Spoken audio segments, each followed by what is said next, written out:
Emotional stability is foundational for leadership because when people are relying upon you, the last thing you want to do is get upset and irritable because it clouds your judgment.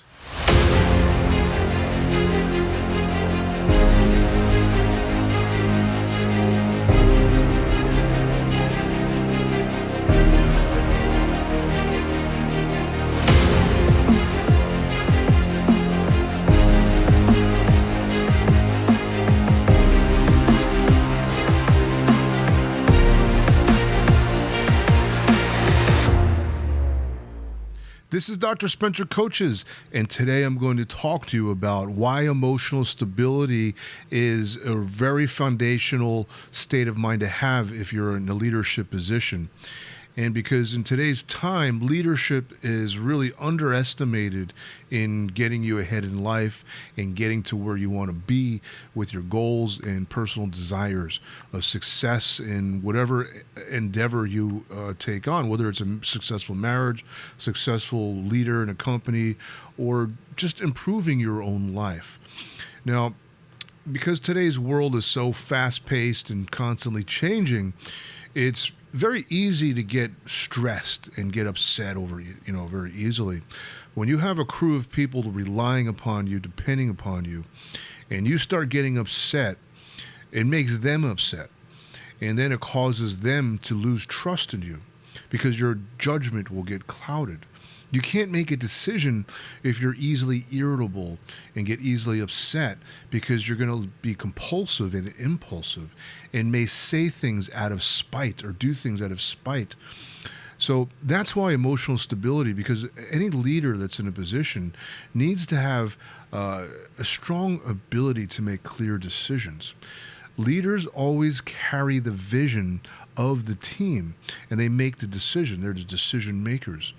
So if they're deciding what's going to happen, who's going to do what, in order to coordinate tasks and duties to get things done, just like in a basketball game, you need to coordinate the plays. In a football game, you need to coordinate the plays to win the game. Same thing in a company. If you're a department head, you got to coordinate your employees. If you're a father, you're coordinating the family affair, the family functions. There's always levels of leadership, and being a leader is such an underappreciated thing where nobody wants to take that on because you understand the responsibility. So imagine you have this responsibility of being the decision maker, but you're emotionally unstable, you get upset. Now, I'll just share with you a story. This is back when I was in architecture program. I had won a 5-year scholarship, and people looked up to me my first year of college. This is the year 1992. It is fall of 1992. And we had basically 40 hours of homework for one class on top of a 19 credit hour per semester. And so then we had also other homework. And we had at least 2 all-nighters a week. Now this wore out on me, and I find myself just becoming really irritable because people looked up to me as the scholarship winner. They wanted to see what kind of designs I could output. So I always felt like I was in a position to offer advice, to stir on creative brainstorming with other students.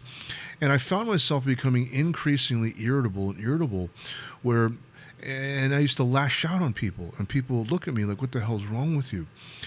And then people began to lose trust in me, because I was no longer that person that they looked up to as the scholarship winner to help them out with designs, and maybe I have a different perspective that can help improve their design. Instead, I became an untrustworthy person, and I see the impact that it had upon my relationships with other students.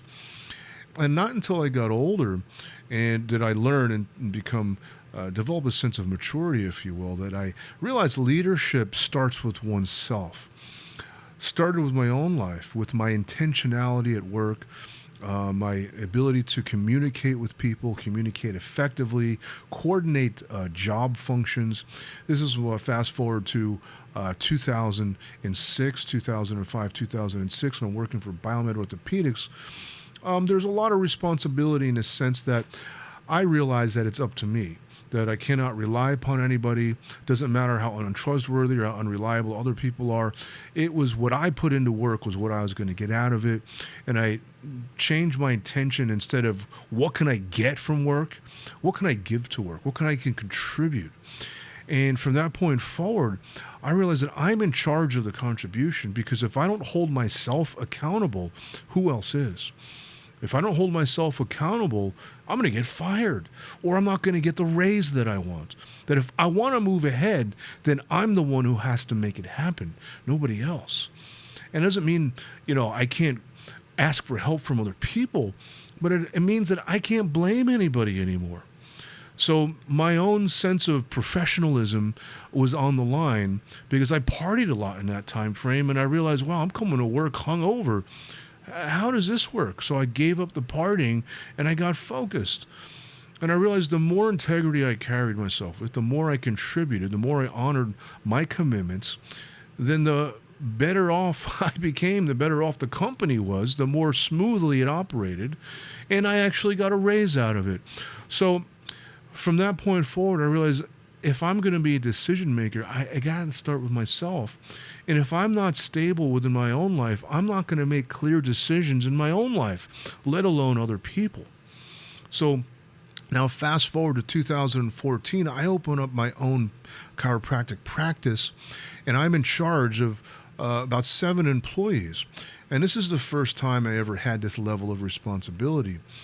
And I realized, so I just basically, at the time, I realized, well, I came from a very successful practice where I worked for a business coach, Dr. Hans Friedrichs, and he taught me a lot about managing a practice. And I just applied those same principles. And it worked out great. Every Monday morning, we had a powwow. I would go over the weekly vision.